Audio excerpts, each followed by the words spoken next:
Welcome back. In this video, we're diving into the art of calendar worship and time blocking, powerful techniques for structuring your day to enhance productivity and maintain flow states. We'll also go into your power down ritual in depth.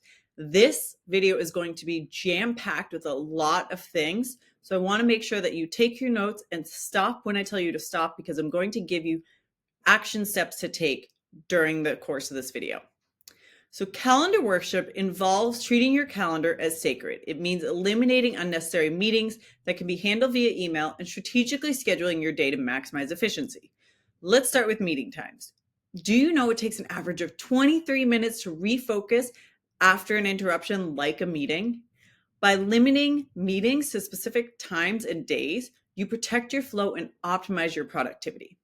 And I start by deciding when I want to end the day, and I try to work backwards, stacking my meetings back to back. This not only allows the opportunity for me to have a deep focus block most mornings, but it also eliminates all the time wasted when you get into the I have 40 minutes until my next meeting, what should I do scenario. Now, this isn't always perfect for me, as we have clients all over the world and in various time zones, but I do my best to adhere to stacking my meetings back to front. Again, starting with the end of the day when you want your day to end, and then working backwards, filling in meetings back to back. As you can see here, I can't always do that, but I do try my best. And if you think about your meetings being spread out through the week, you're losing 23 minutes to refocus after each one, plus the meeting time itself, plus the cognitive load that it took prepping for the meeting and thinking about the meeting ahead. Instead, if you book them back to back a couple days a week, you now have time Monday, Wednesday, and Friday free to do deep focus flow work, making progress and moving the needle at your own pace in your own way, giving you full autonomy, which is a flow trigger right there. You also have time Monday to finish up anything you need for those Tuesday meetings, Wednesday to prep for anything you need for those Thursday meetings, and Friday to finish up any remaining tasks, prep for the next week, and get a head start on your weekend if you like. The key to making this successful, though, is that you have to be strict about it. Tell your clients and customers and stick to it. And if someone is requiring meeting at a separate time, then consider how you can knock out any other meetings that you had lingering on either end of that one. But honestly, people will push back at times, and you just have to stand your ground and stick to your Tuesday, Thursdays. Ultimately, they will cave and they will make it a time work for you.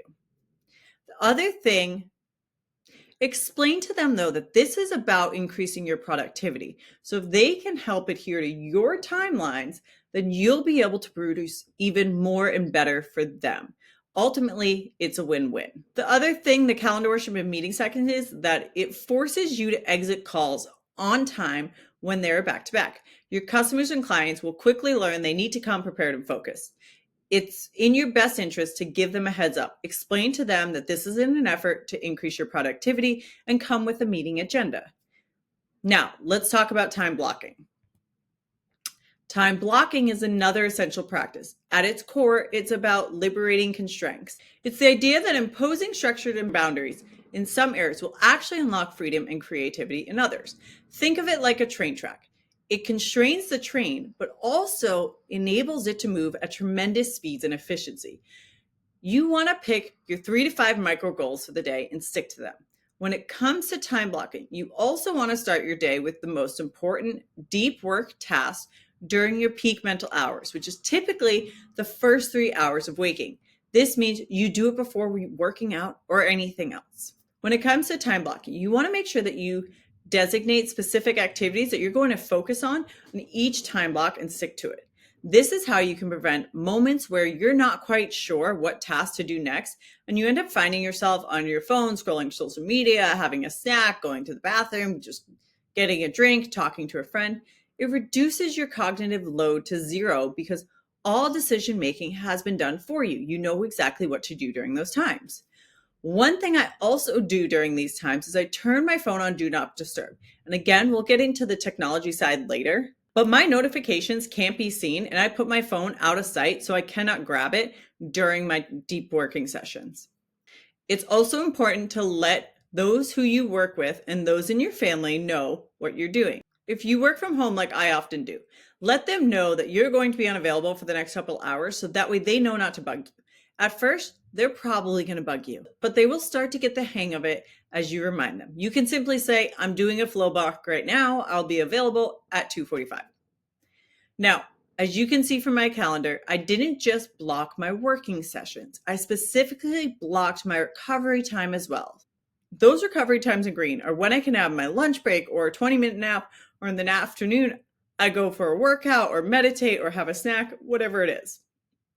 All recovery activities.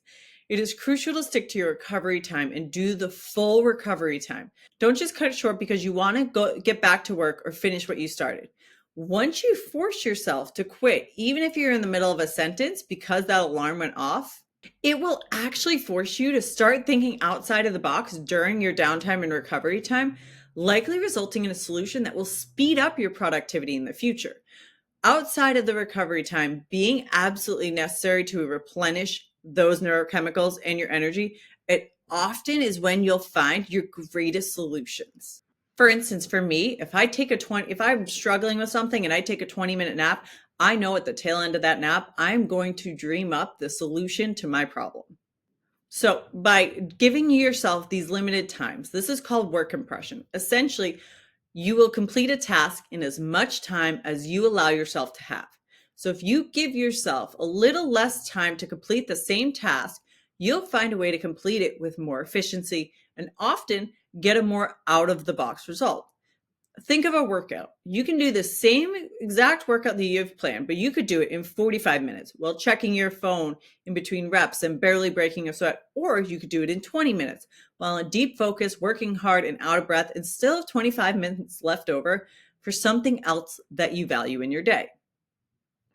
The other thing you want to consider doing when planning your time blocking is determine not only when you're going to work so that you don't have to make the decision at the time, but also how you're going to ensure that you drop into flow as fast as possible. So, noise canceling headphones are always recommended because this just blocks out any excess noise, even if it's like someone walking by your house or a car pulling up, Amazon dropping off packages, your significant other or coworker, whatever the background noise could be, it just eliminates all of it.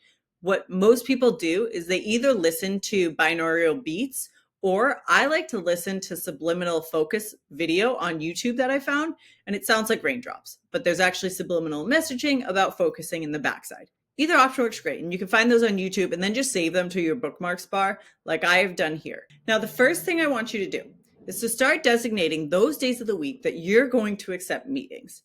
You're going to start by shifting any ongoing weekly meetings that you have to now fall on those designated days. Again, you could work backwards from the time that you want to end your day. For me, that's usually about 4:15. And then stack your meetings from end of the day forward, leaving you space for some deep work early in the morning. The next thing you want to do is to create a power down ritual. This is going to be a big one. It's going to take a moment to explain, but hear me out. This will change everything for you. This ritual will become a cornerstone of winding down effectively and boosting your ability to produce and perform the following day. It directly supports the 4 pillars of flow by clearing your cognitive load, setting clear goals for the next day, and ensuring that you have structured start to finish line for your workday. So let's dive into this power down ritual.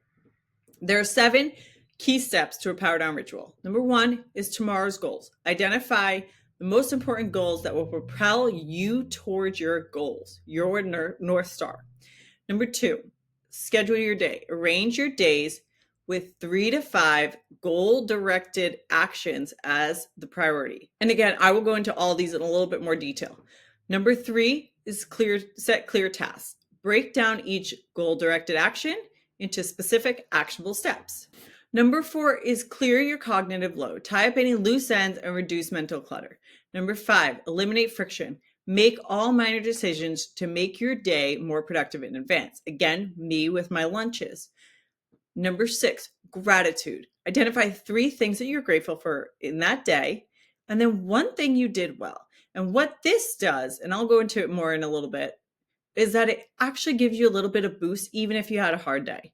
Number 7, track your flow habits. So reflect on your flow habits and ensure you're consistently applying them. So first, within the recurring calendar event that you created for your power down ritual, type these phrases directly into the notes or description section, as I have done in this example. Google Calendar allows you to have tasks where you can add each goal or task for the day. If you're generally using your desktop for your power down ritual, then this is a great option because it minimizes the number of tech tools you need daily. Less is always better. You can also do it in your iPhone notes if you're someone like me that thrives on being able to physically check something off a list in a checklist format. The downside of doing it in your notes is that you have to copy and paste the outline every single day, and you're simply using an additional tool. In Google Calendar, you set it up once, and then it's in every instance of that event moving forward.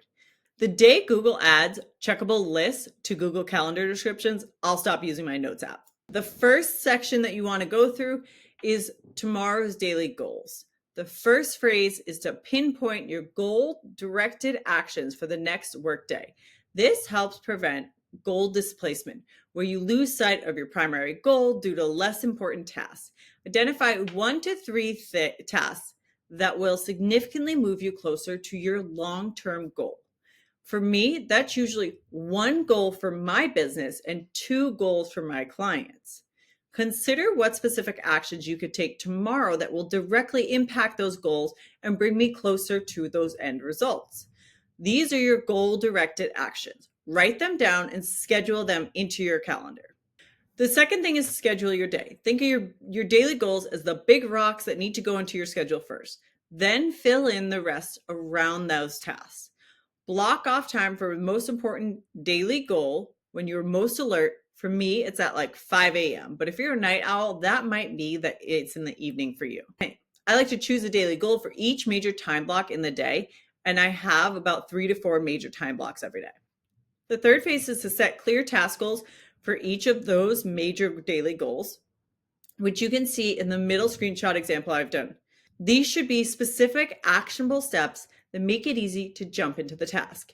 In the calendar event for each goal or in your iPhone notes, write down those 3 to 5 super specific tasks.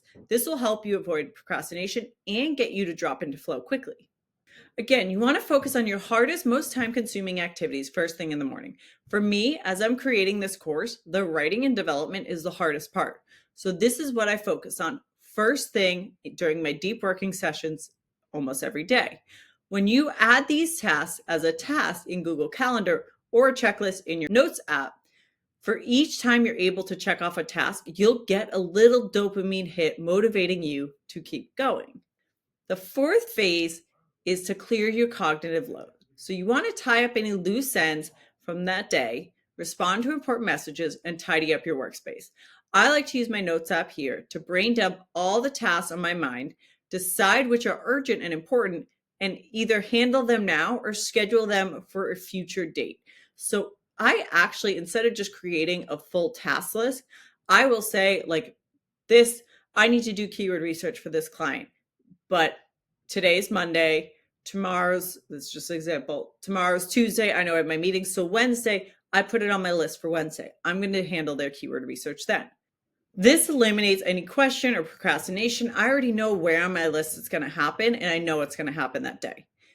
The fifth phase is to eliminate friction by predetermining everything you want to do in that day. For instance, as you can see in my notes, I decided what I'm going to wear, what I'm going to eat for breakfast, lunch, and dinner, where I'll work, how I'll drop into flow, which for me is always headphones and subliminal focus when it comes to deep work. And I've also identified exactly what I'm going to do when I wake up. Grab water, put face oil on, and go to sit down and work. Now, this might sound silly, but for each of those tasks, I remove the need for decision making, saving cognitive load for the work I need to focus on. I've removed distractions because I've also set a clear plan on how to focus, and I've added micro tasks, in this case, water and face oil, that will start me off with an instant dopamine and serotonin boost by checking them off. Number 6 is gratitude. Identify 3 things that you're grateful for each day and 1 thing you did well. I mentioned this before, but this is especially important on hard days because being hard on yourself will demotivate you. Showing yourself some kindness by appreciating and acknowledging what you did well in that day despite the circumstances will give you that dopamine and serotonin boost to stay motivated and keep you going the next day. I like to do these in my notes too. And the final phase is to simply track your flow habits. Reflect on your day and determine whether you completed your flow habits. Again, use your calendar's task feature or check marks in the notes to track your flow habits. Check off each habit or each task you've completed and reflect on your progress. By implementing this Power Down ritual, you'll ensure that each day ends with clarity and purpose, setting you up for a productive and focused next day. Whether you're a solopreneur or leading a team, mastering calendar workshop, time blocking, and your Power Down ritual can transform how you work and achieve your goals, as well as dramatically reduce stress levels, overwhelm, distraction, and procrastination. In the next video, we'll explore practical applications of flow in decision making. I'll see you there.